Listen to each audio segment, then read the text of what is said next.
Hey, folks, I want to just say before we get started, would appreciate very much if you remember to like, to subscribe, hit that bell notification, get my algorithms picked up for the show so we can attract more great guests. As well, comment, let us know what you like about the show and our guest or what you didn't like, but put a comment in there so we can look at different ways to improve the show. So like, subscribe, hit that bell notification so you know when we're producing content, which we're doing every single week. So follow along, like, subscribe. Thanks very much. Adam Trexler, welcome to the Everyday Millionaire podcast. Thanks for joining me. Thanks for having me. So Adam, I always, your bio never does, I don't think anybody's bio does justice. So I always open with the fundamental question. When somebody runs into Adam and says, "So Adam, what do you do?" What's your answer to that question these days? I feel like I always fumble with it. So I'm the president and founder of Valaurum. Valaurum is an innovative company that makes basically something that looks like a gold dollar bill. We call it the Aurum, Yeah. and it allows people to invest or trade in gold in any increment from $2 to a couple $100.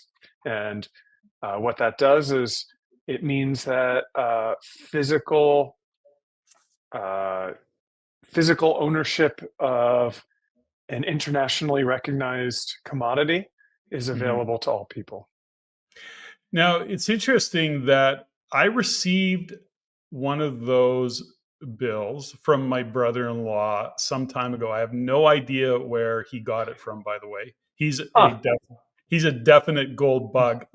He gifted yeah. it to me and was really smug about it. So I have no idea where it came from. I don't have a recall of that. But give me a little bit of background of the intention and what that bill is about, and kind of understanding the process that Valaurum came to get to where you are today. Oh boy, there's two big questions there. Start macro, and then we'll talk about Valorum. Beautiful. And so, most people are generally familiar that for most of the last 2,500 years, gold has been a monetary instrument. Uh, you know, Maybe it's official money based on a coin of a particular country, but based on the intrinsic value of the gold has been money for 2,500 years, with some interruptions in different places and times. And we talk about going off the gold standard, or in Mhm. different countries. Sure. Um, Gold has continued to be this really important consolidated means of holding wealth, and the total global value of that, depending on which expert you ask, is somewhere between 10 and $15 trillion.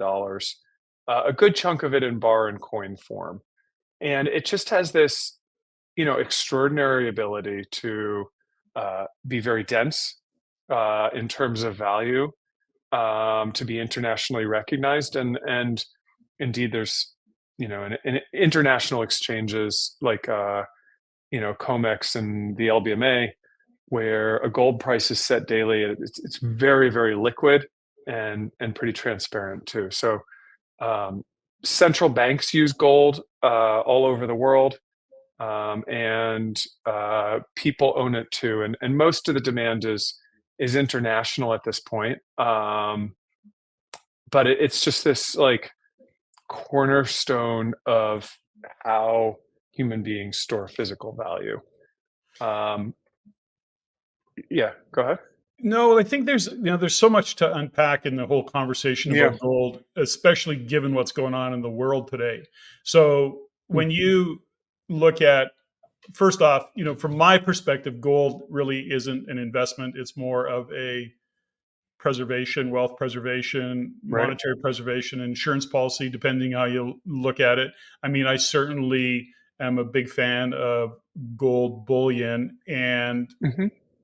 I see that, for me, that's part of an overarching portfolio of precious metals in general, as well as real Sure. estate and other things that go on. But in the world of gold, and I don't want to go off on a big tangent, but Totally. we understand that with the global macro happening and the world unfolding it seems to be unfolding the past 4 or 5 years, particularly. I mean, it's been going on a lot longer than that, but where it's really Hmm. coming to attention. And when we start to see that central banks are buying more gold than they've ever bought, I think historically Right. it's like record breaking. Was that something that you started to see a gap in? And that's where you started getting into the process of, okay, well, given where the US dollar might go, or the risk of that, or the fact that we want to be able to travel with gold as a currency. Like, can you give me a little bit of insight into what the gap was that you saw that you wanted to fill? Yeah, for sure. And I founded Valaurum in 2012. So this is part of Hmm. a longer trend line, a longer narrative that to me is inevitable. And that trend line is, look, in 2000, gold was $300 an ounce, and today it's sitting at $2,300 an ounce. Hmm. We could have some price taken off of that, but that's a meteoric rise. And there's an important thing about gold specifically, which is it's best owned, in my opinion, physically. That's its real benefit. So unlike a real estate, piece of real estate where you have, title issues, uh, I can literally hand you a thing Hmm. that's worth, you know, $2,300 or $1 million, and we're done. Hmm. Um, so the problem is coins, which have been a great way to exchange gold for a couple thousand years. I mean, I have ancient Greek coins, they're unaffordable. They're unusable for commerce anymore. They're just too expensive. I mean, you can buy $2,300 worth of something, but it's not meaningfully divisible properly anymore. Right. And so the purpose of Valorum, in this space is really to reinvent the coin for the 21st century. So, in the time of Roman emperors, in the time of Shakespeare, even in the 1800s, you would have used coins to affect commerce and move international trade, et cetera, et cetera.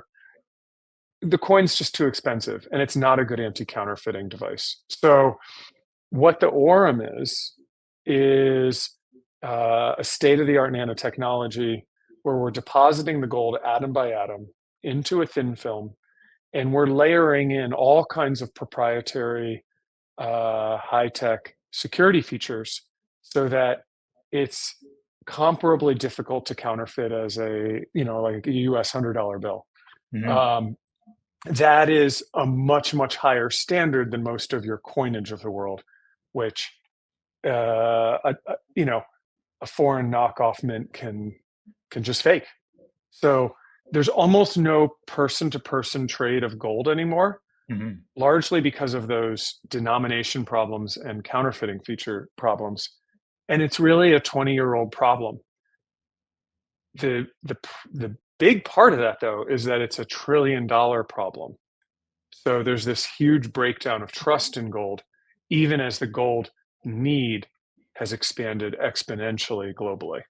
Um, why is that? We could talk about the geopolitics of that more. I mean, I think there's interesting things happening to the dollar. I think there's interesting things happening globally. I think more countries are coming on the scene, and they want. I think a lot of people and a lot of institutions want um, a standard of value that's not tied to the risk of a particular government's policy. Sure. That's not to say the dollar's falling apart, although I think it may have some problems. Yeah. It's to say they want people want something that doesn't have that kind of governmental counterparty risk. And that's just a fact. Most of the gold is going out of the US. So we're having a big, big gold movement to China right now, Yeah. both institutionally and privately. People are just absolutely buying gold for store of value. And that's just a fact. And that would be, I guess, considered some part of a flight to safety, which gold Hmm. being, that thought process of flight to safety.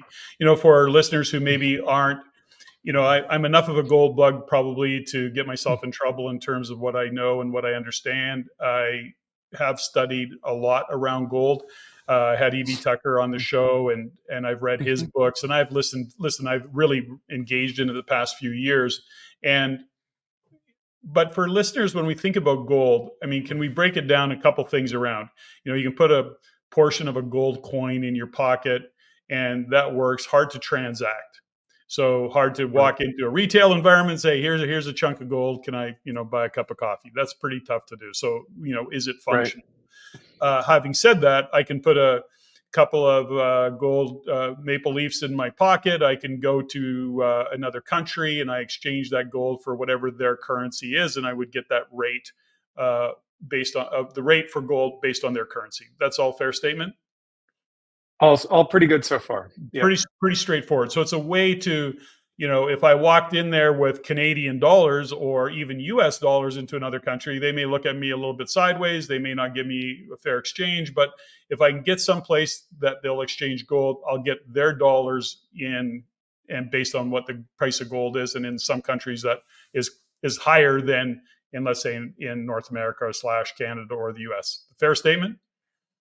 That's all fair, and I think that, you know, Americans in particular, have had this extraordinary, good fortune or, you know, grace to live in a regime that's been the world reserve currency for, the Sure. past, what, 50, 60 years, and it's been an extraordinary economic boon, and it's meant that we don't have to worry about day to day, currency risk in the same way that billions and billions of people do. Most people in the world are thinking about a couple different currencies and relative values, and that's just very common. And it's not new. It's something that's kind of always been there. People have been transacting in multiple currencies, or even thinking about different gold coins for hundreds and hundreds of years. Sure. Um, it just so happens that gold has a really good track record. And if you're thinking about not,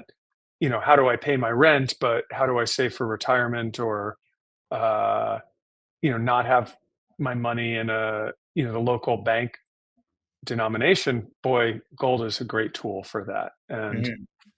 you know, it, the international economy is voting with its feet. And, I don't want to get around into, is gold always permanently the money?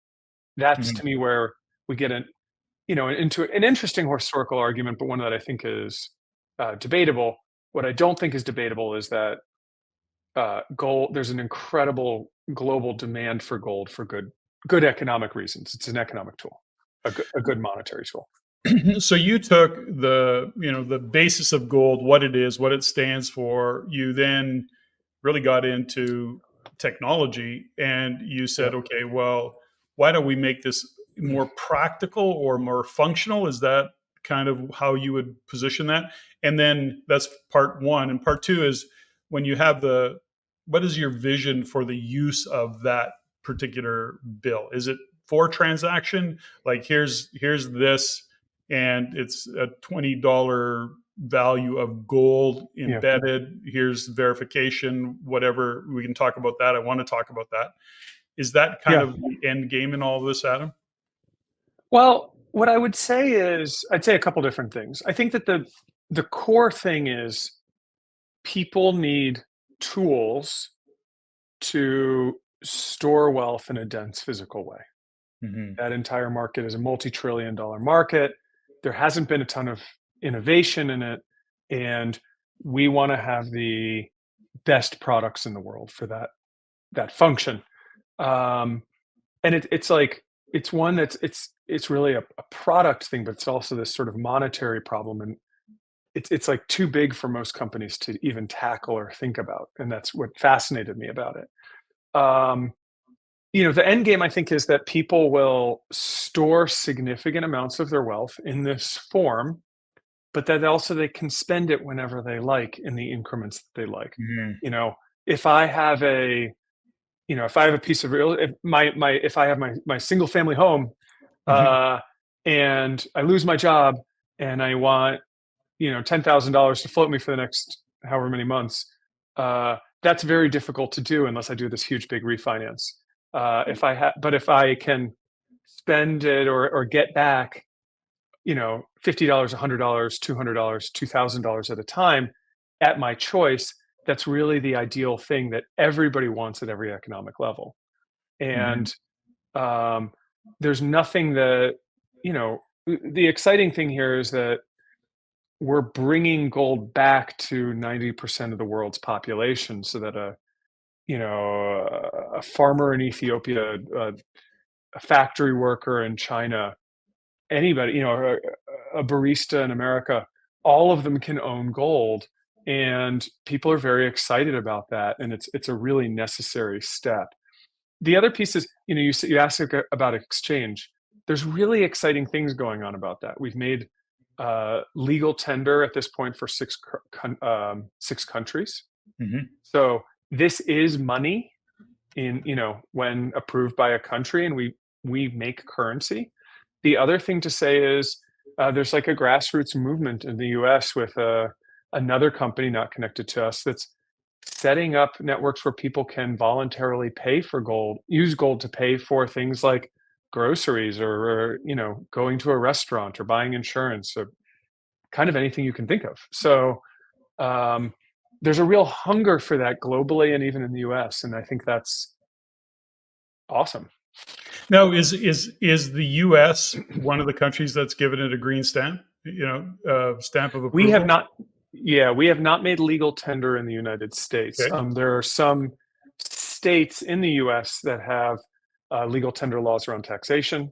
right. Um, but yeah, mostly, let me think, Ghana, Tanzania, Cook Islands, Niue, several others, and we have a bunch more that we expect to announce this year.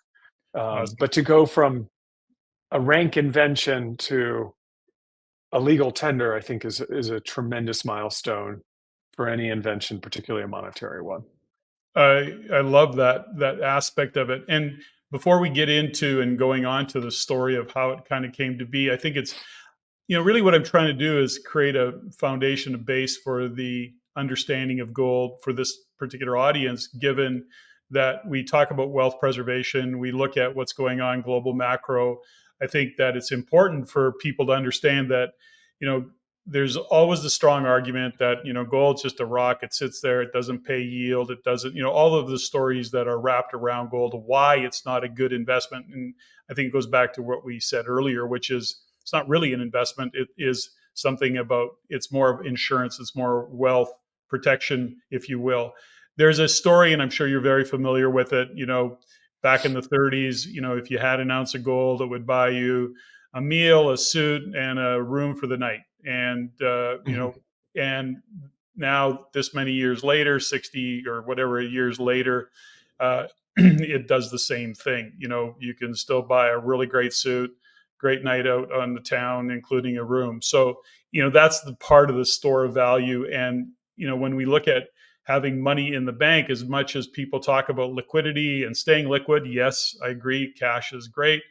But there is something to be said for why would you sit in cash given what's happening in the world around inflation. So that would be part of my narrative around a reason to own some portion of a portfolio that had gold. Would you add? Well, how would you add to that, Adam? I I think that's generally right. I think that I love that suit discussion because it shows basically what's happened to the dollar.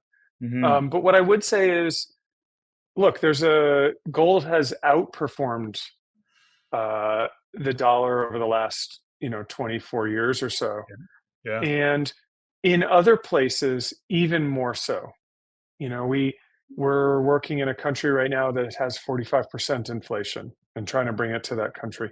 And the devastating consequences of that for individual people, if you have, any bank account that you have denominated in that is kind of destroyed, any uh, stocks that you have in that nation are going to have real problems. And it's a profound problem for people. And how do you the world, I think, to a lot of people right now feels very uncertain. Globally, it just feels like there's more risk than there has been.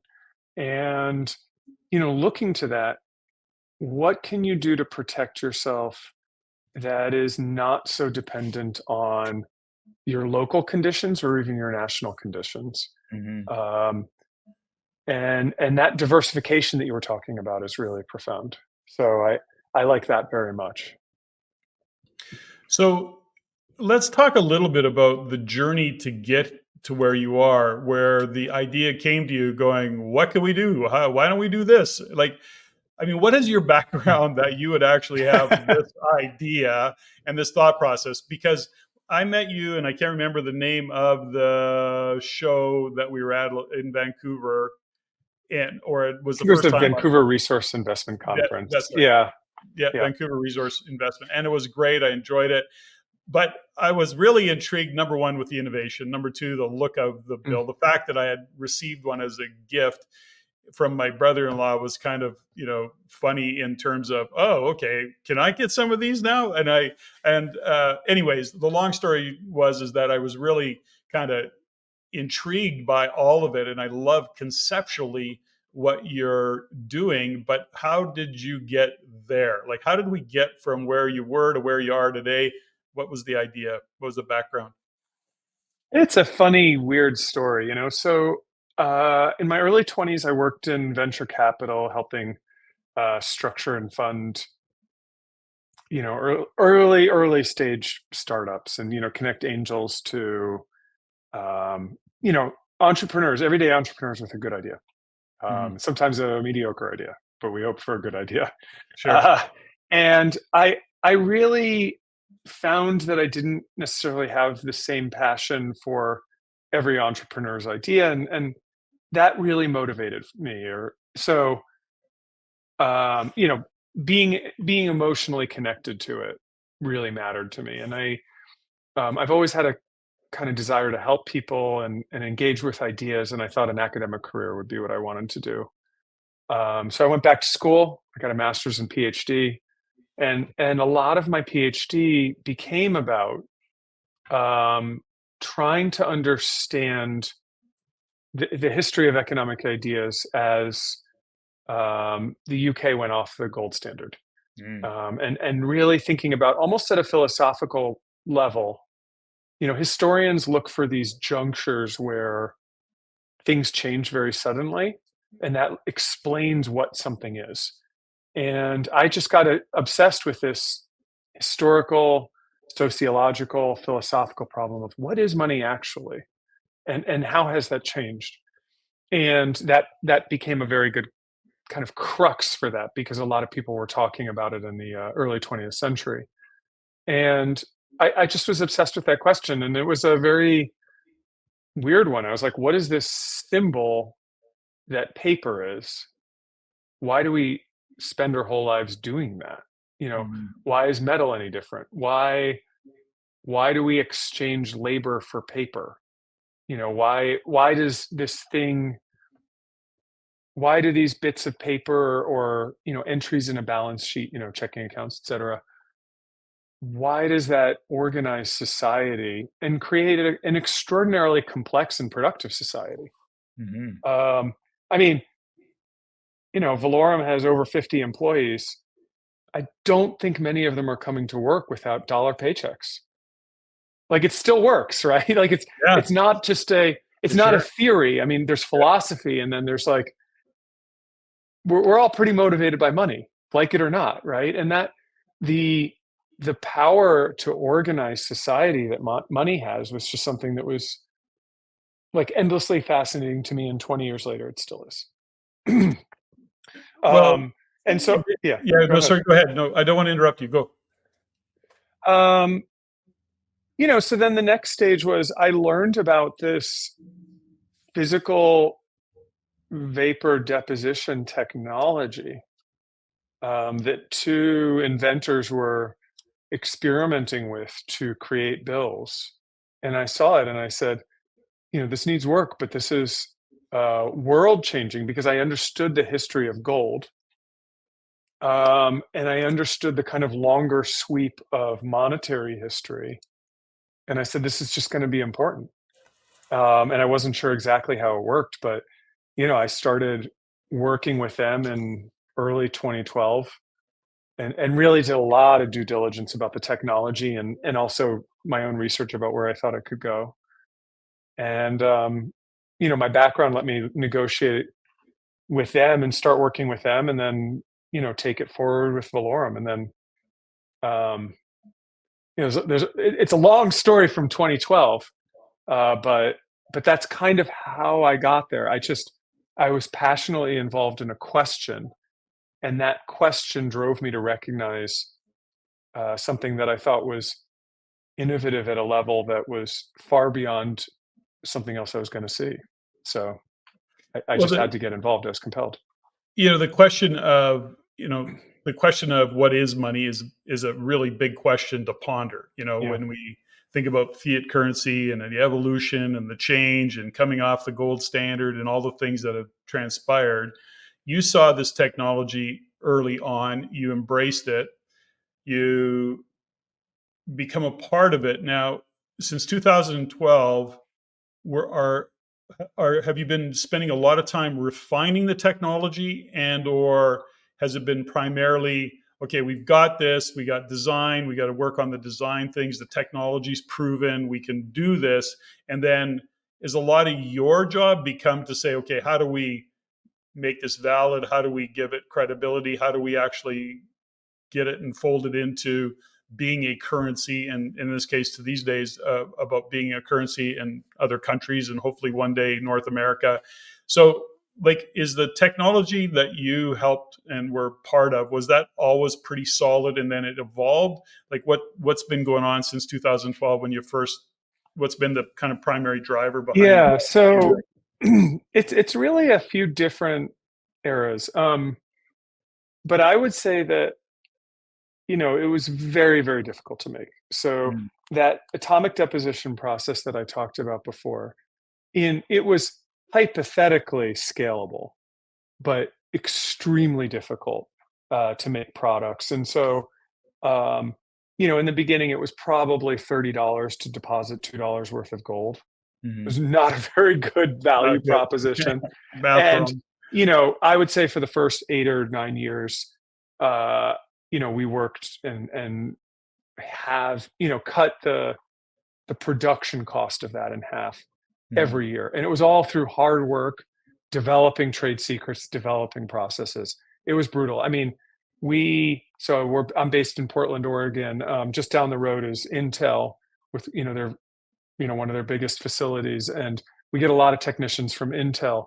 They use a similar physical vapor deposition process when they're making microchips, but they'll make a $10 million slab of chips, and they don't really care versus the gold cost what they're depositing. For us, there's this profound relationship to it, and we've beaten that cost so hard. The product also had enormous challenges, and you look at it and hopefully you got it and you said, "Oh, this is a gold bill. This is awesome. This is very simple." I want to tell you it's a miracle of material science that thing holds together and looks the way it does. The first bills would fall apart. It's actually there's a polymer sandwich. So there's polymer on two outside layers with gold in the middle. The first ones would fall apart. They'd roll up like a pencil. yeah. The printing was terrible. Um, the first printer that we got, we have lanes, so this is made on rolls, and it was supposed to have six bills across, and the printer could only print onto the film on two of the rolls because it would, like, the ink would fry. It was just like, Yeah. there's so many problems. We had serial numbers. We built a machine for serial numbers. Serial numbers would wipe off.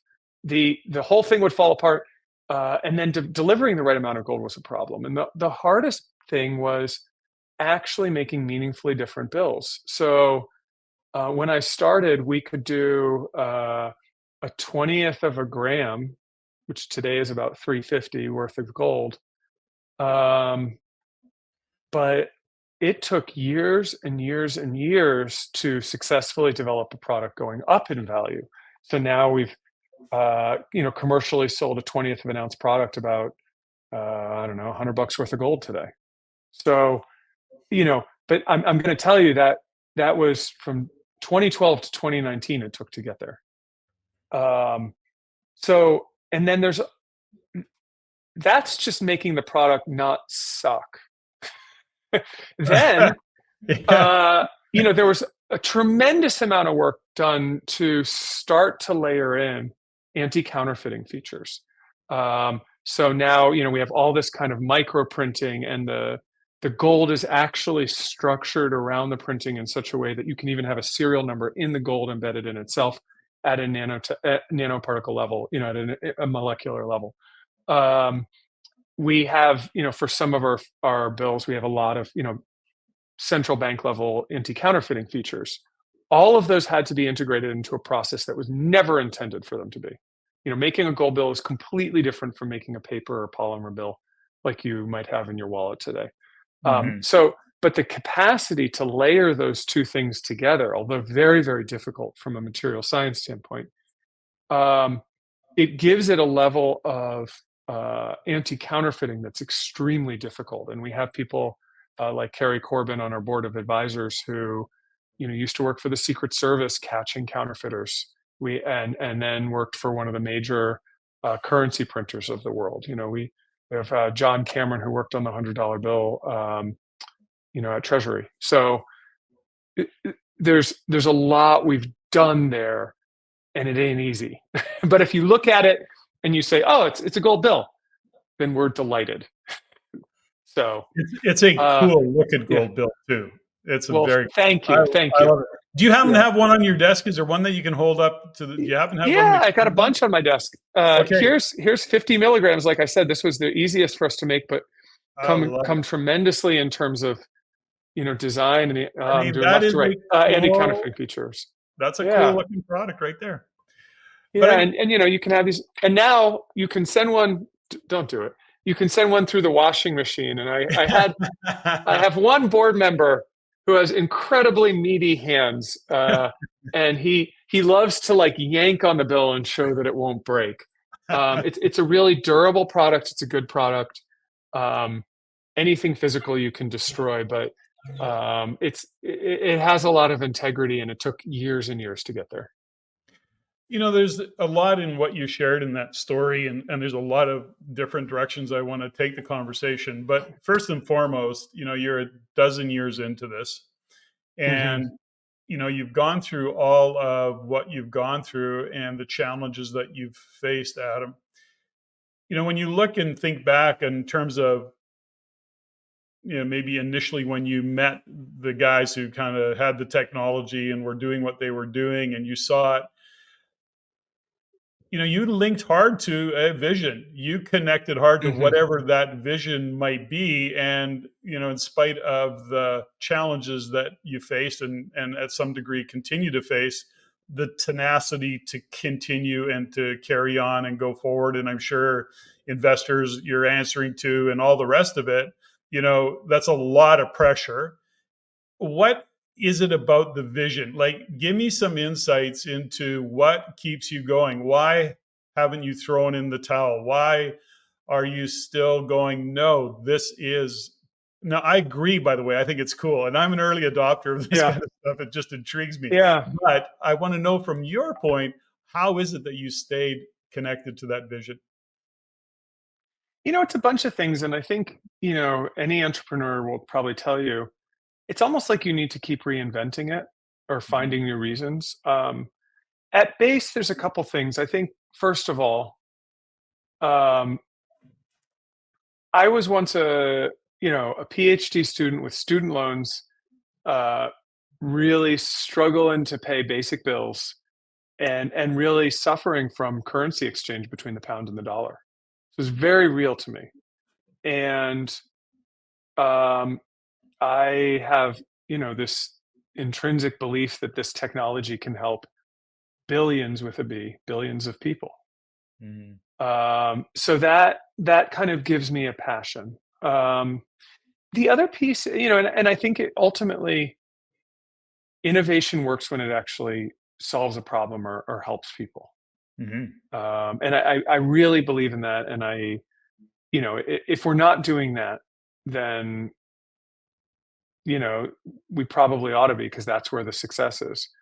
Um, The other thing is I've tried to make small incremental progress on an enormous problem. And there's that sort of silly adage of, how do you eat an elephant one bite at a time? Mhm.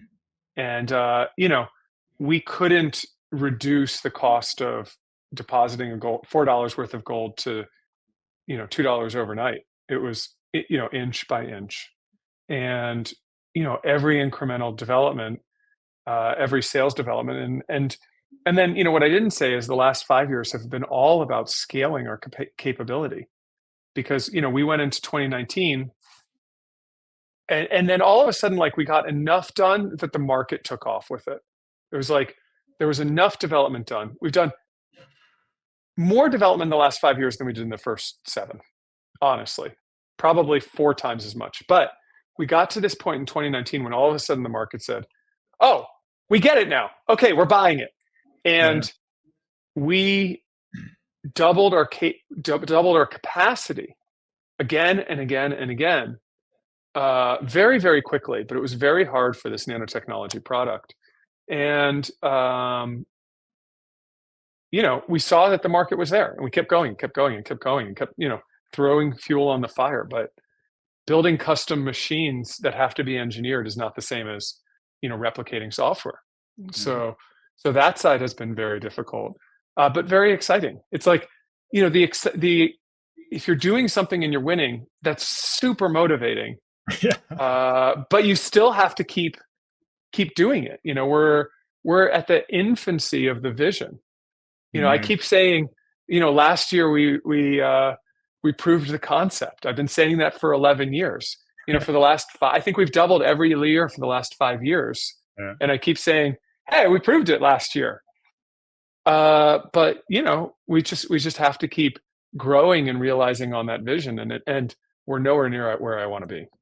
So that's So exciting, and sometimes there's dips too. So yeah, well, it is please. exciting. And then when you're not winning, of course, you've got to convince everybody, including yourself, that there's going to be an inevitable win. And that is the entrepreneurial spirit, I think, that, really takes to, and especially this is such a big vision and, really compelling of why you're doing it. But when you look at who is your client today, Adam? So if, somebody's buying tens of thousands, tens of millions, whatever it is, who's your client now, right now? Is it strictly kind of business to country? Is it business to retail, B2C, C2C, or B2C, B2B? What is it? What is the model?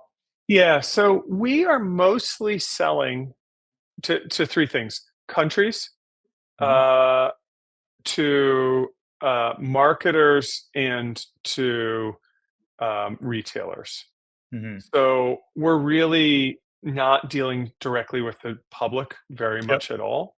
Yep. Um, and what we're trying to do. So a lot of what we do is actually think about that middle person, or middle company, and how do we make this work for them, because we know the public wants it. uh, how do we put it together so that all of the chains of the market work?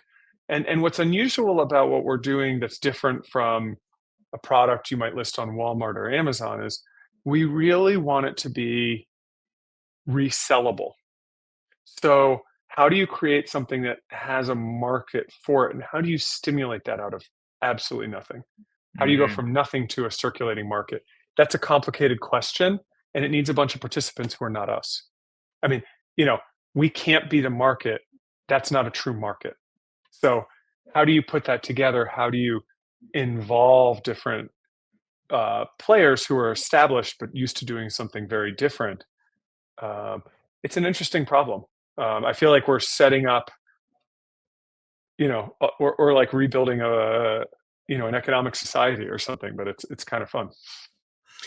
So I want to go back a little bit to something you said Mm, earlier that, often I have my guests on the show and I think about their journey and I think about how they got there. You're a young man contemplating monetary policy or the money system, fiat currency, whatever you're contemplating. I mean, those are pretty big contemplations for a young man. And mm. I'm curious, when you look at your journey to even decide going back to university, get your PhD, what you're going to study, and then I mean, ultimately, you're a very serious entrepreneur. I mean, to have the tenacity and the stick to itiveness and the background that you had. Now, the question I often ask of my guests is it nature or is it nurture? Was this did you first have an entrepreneurial accident, or really were your parents going, no, we're business owners, you need to be a business owner? Like, where did you get the drive initially, that spark that said, I want to be an entrepreneur, I'm going to take this on? Boy, I don't know that I have a great answer for that. I mean, my dad owned several businesses and had really seen entrepreneurship work and not work for him. Hmm. Um, and I both saw him have a lot of money and really be broke a few cycles. And those downs were very tough to live through as a family. Hmm. I think feeling that kind of, without wanting to get into a ton of detail, like, for those of your listeners, like, uh, having a family really not have enough money and experiencing that, or not having a kind of straight line income for all time. I mean, I think that's more common than not, but it was very, very felt in my family.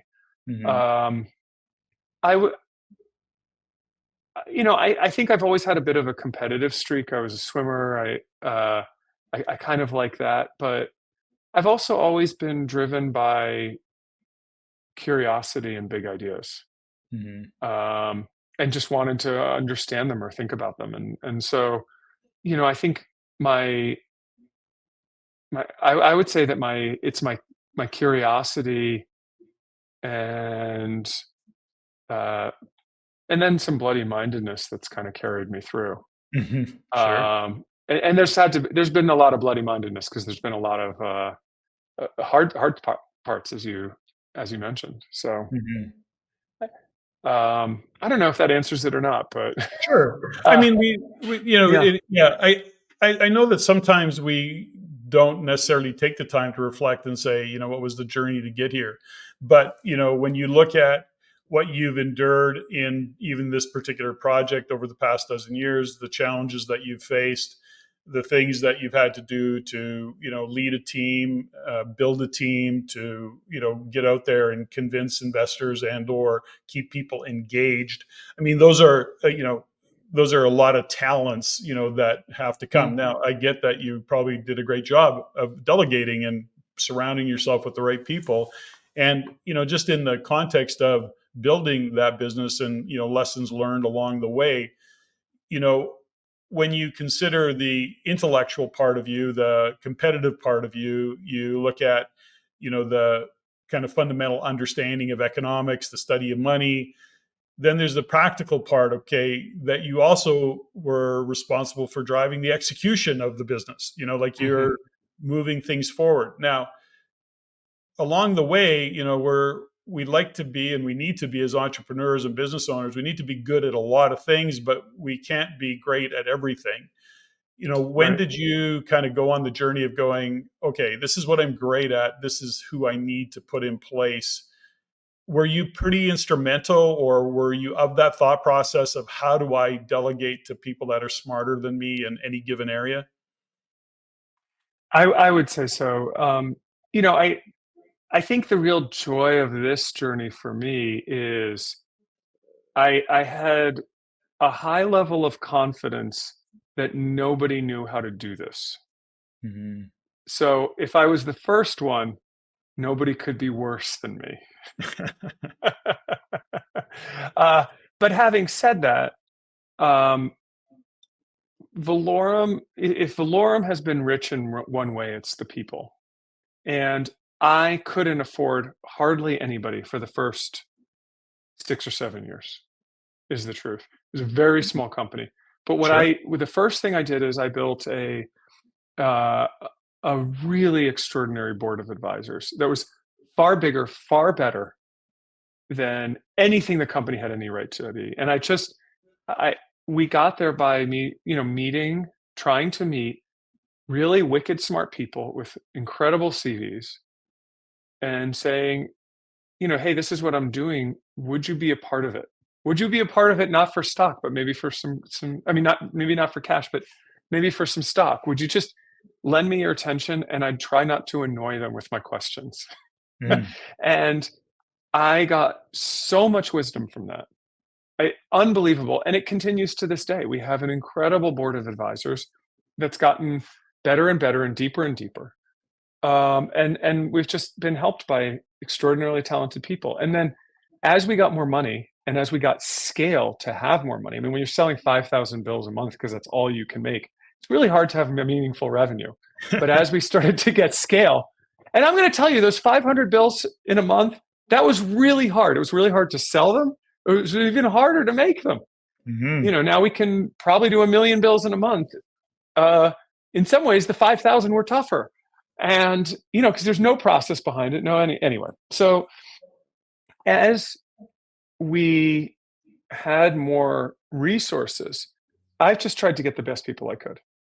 And, as soon as I've been able to break off an area that's a coherent job, I try to give it away.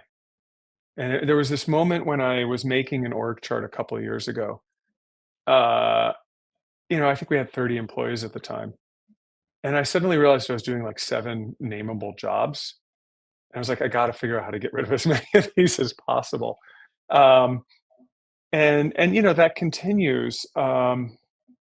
And I have, the joy of this, the joy of this. I used to be the resident printing expert. I used to be the resident sputter expert. I used to be, I used to have all these different hats. And now I have a dozen people who are better than me in those different areas. Mhm. And that's so cool. And then the conversation changes to seeing what they're doing, measuring what they're doing, checking what they're doing, and learning from them. And Mhm. then just trying to put it all together. And that's a real joy. It's really awesome to work with experts and passionate people and thoughtful people. And what I try to do is sit back and to the best of my ability, think about like what's the next step. And you know, So what I hear that's in all that's a this, lot of fun. Adam, what I hear in all this, I've been in business 40 years and have had done multiple businesses and Mm, grown and done a lot of things, made a lot of mistakes. But one of the things that I hear in all of this is that you're not stating it, and for me, it becomes really obvious, which is your ability to articulate, hold a vision, and have people buy into that vision. Ultimately, they're buying into you. So, however you show up in that regard is a really important part of this. And I only share that because, number one, I think that any of my guests, I want, I always say you got to own that part of what you do. I mean, you think about, yes, you're surrounded with great people, but you brought a vision forward, you took it and you ran with it. You created a board of advisor, which, from an execution point of view, that's smart, but then you still have to be able to pull it off. You still have to be able to do that.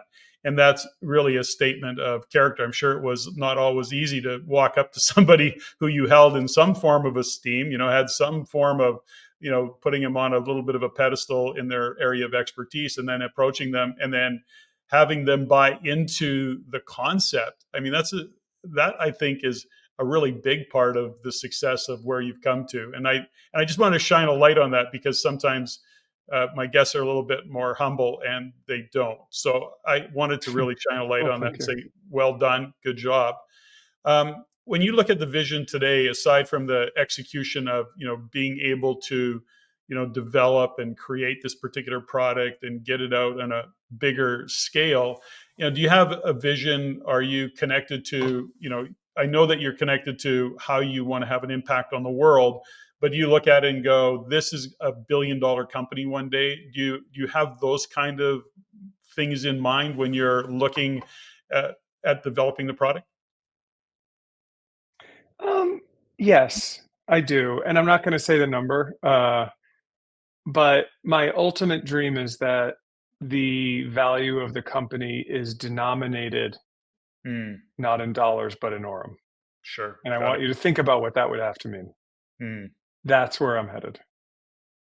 cool. I love that. That's that again, get big visions. So when you look at what you're doing right now, so part of, I guess, joining me as a guest on a podcast and, getting the message out there, are you anticipating, for example, that retail environment? Are you looking for distributors? Somebody that's listening to this go, oh gosh, I wonder how I could get my hands on a bill. I've got this particular business. This would fit with what I'm doing. Or are you holding that space for, you know, gold dealers or precious metal dealers? Like where's that kind of part of the business model?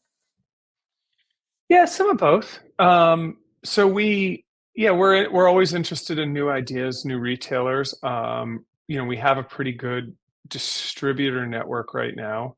Hmm. I think a lot of it is about spreading the word, and anybody, whether it's your pocket money or a business or an international distribution mechanism, can get involved in this. And um, what's interesting is we have grown. Like I said, we've doubled each of the last 5 years, and I still feel like nobody knows about us because Hmm. the space is so big. And so, a lot of it is educational and getting the word out. And every time I have a conversation, I learn something. So Hmm. I'm always looking to have a thoughtful conversation. Now, are you planning on owning a mine one day? Is that part of the vision? I mean, so you're your own supplier, or what's your thoughts? Maybe, the interesting thing about gold is that I love is, I mean, it's an element in Yeah. its fundamental form. So it's not particularly made. It's not like diamonds. There's a finite supply, but it's basically this gold is the same as that gold. Um, we work with some of the biggest refineries in the world that have, good traceability of where the gold comes from. A really significant portion of it is recycled. Um, maybe we'll have a mine. Having supply chain has been super important for what we're doing. Mhm. Both gold and, frankly, machinery has been really complicated over the last few years, although it's gotten a little better. Um, I think it'd be pretty interesting to have a recycling center, and I think there's going to be more of that. The U.S. is underdeveloped in terms of its gold recycling infrastructure, although it feels to some people like we have got those, sell your gold here signs all over the place, particularly at pawn shops and things. Um, it's still really underdeveloped, and gold is probably, I don't have a good statistic on this. I'm going to throw that out there. It's probably the most recycled material in the world by volume, Mm. because it's one of the most valuable. Mhm. So I think there's more to be done there, but we'll do whatever we have to do to assure a steady supply. And ultimately, our real supply is the trillions and trillions of dollars worth of gold that are stored in safe deposits, banks, vaults, and under people's mattresses. And we're Mhm. going to convert that to the Aurum. So, So, do you have a tagline? Do you have a mission statement? Like if somebody, lays, the name isn't a descriptive name. It doesn't right. say this is what it is. So, do you have there's two questions here. One is, what is is there a tagline? Is there a mission that connects the dots? Number one, I would be interested in that. Number two is, when we look at practical or functional, or why would somebody want to hold these bills today or into the future? What does that kind of look like? I think there's three questions there. So, Yeah, I our did. I added tagline a is, second, a yeah, third. That's my pattern, by the way. it's 1A, 1B. Yeah, yeah. Bad host, bad host. Go ahead. No, no, I tend to think in, sub point A through F. So that's great. Uh, I would say our tagline is wealth in hand. Hmm. So if you think about that, what does it mean to have wealth in hand? There's any level of wealth. How do I hold that in my hand? Mhm. I think our mission is democratizing gold ownership. Love that. So gold has been consolidated. We want to make it available to everybody in a universal form. And right now, the most popular physical monetary product is the $100 bill. It circulates all over the world, and it still devalues every year. Yes. So we want to be an alternative to other monetary forms, and we want to democratize gold ownership so that it's available to everybody. What was two? Functional, practical. Why? What? If I owned it today, do I have what is my reason to own it? Yeah, well, I want to say that we have like 1,000 different products, literally. Hmm. But I think the core reason is that you can buy $10, $100, $1,000. We have people investing $100,000 up to $1 million in this form, and it's in a practical use. So you can have this gold instrument that you can liquidate in any way that you want, and that I haven't met a billionaire yet that throws away $100 bills. So have it in the right form. Hmm. And we think we're making the best form of gold on the market today, and we're challenging 2,500 years of history for that, and the product's going to keep getting better. So, is there anything, as we kind of, number one, I appreciate your time, but is there anything that you need to or would want to add to this conversation that I haven't asked you in terms of a question? Like, I want to make sure that people really get the most out of this time that you've spent with us. I love this concept. Like I say, I'm a big fan, number one, of early adopter. I love the thought process of the technology that you've laid out. I'm a, again a big fan of gold in terms of a store of value and a hedge given what is going on. And but beyond what we've talked about, is there anything that I'm missing that you would want the audience to know, Adam? Great question. Probably, but I've really enjoyed this. One of the things I've just been thinking about lately is at a really personal level for any listener, and I think about this in my own life. Um, we're all spending our lives. I mean, at the most crude, dumb level, we're all spending our lives, and it's Sure. all we've got. And as we do that, we make these trades, and we are all trying to make the best trades that we can of our ingenuity, our labor, our sweat, our blood, our tears. What does it mean to try to hold that? What does it mean to try to build something? And we build something both with other people, but also for ourselves, for our families. And I just would love for people to be really curious about that and really think about that. What does it mean? Is what I'm doing what I want for the public, for myself, for 10, 20, 50, 100 years down the road?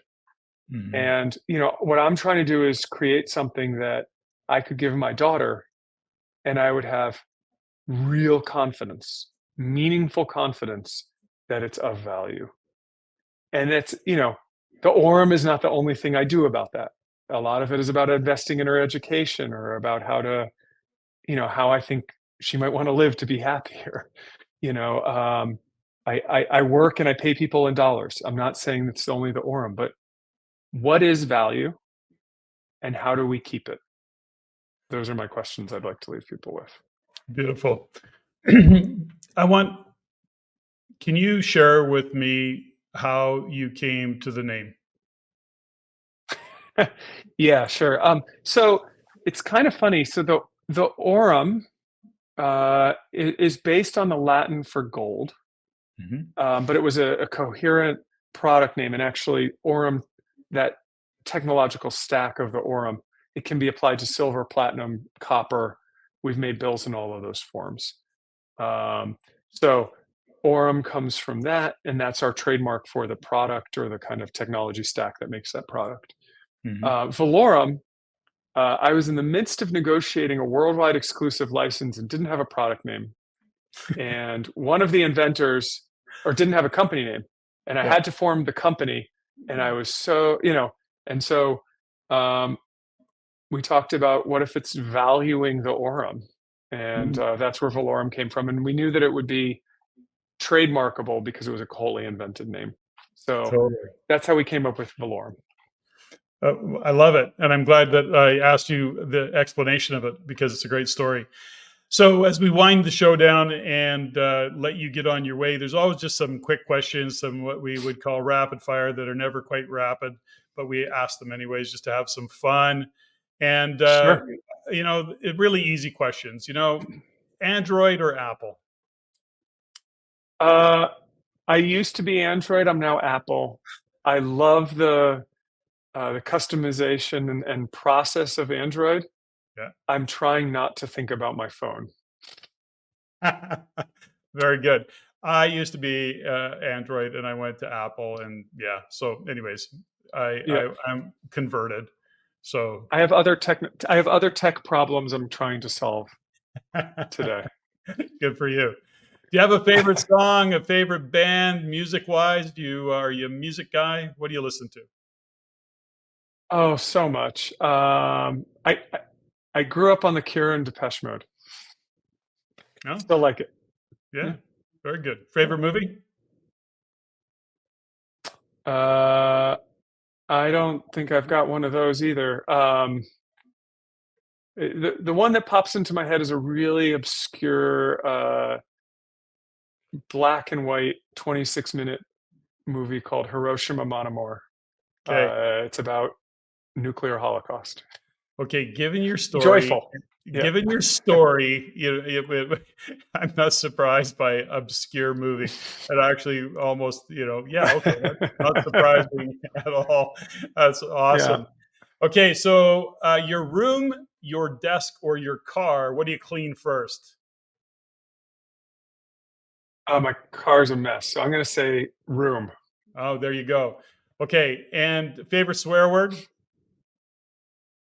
I'm not saying it here. Okay, is it okay? Is it fuck? Because that's probably the most popular one. Yeah, yeah. Yeah. There's a couple of those dropped when we have a roll of 16,000 bills that are all have to be recycled. Listen, I ask the question because I get such a variation of answers. The F bomb is probably the most popular, but I also have guests that go, "Yeah, no, I don't swear." I go, "What? How's that possible?" I Anyways, think it's fine to swear. I try not to swear at people. That's my there line. you go. Now, you know something? I think that's the first time somebody's made that suggestion slash observation. I like that one. Very good. I had a car accident yesterday, and it was his fault, and it was because he blew a stop sign and broadsided me. Good news is that we weren't going fast enough that I was hurt or he was hurt, although Oh, my good. vehicle's probably written off. And to my own credit, I did not swear at him.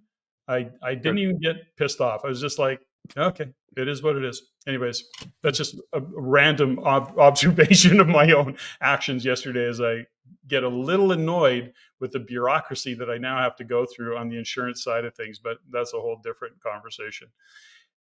If Could be God much worse. I'm exists, glad it wasn't. yes, exactly. If God exists, what do you want to hear when you get to the gates?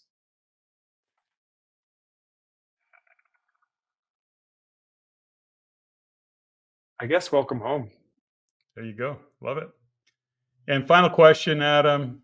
What are you grateful for today? So much. I spend a lot of time thinking about that. Mm, I'm grateful for my daughter. I'm grateful, coming out of this conversation. I'm really grateful every day for the chance to do something that feels creative and matters to me. mhm, And I'm grateful for all the people that have come along with me.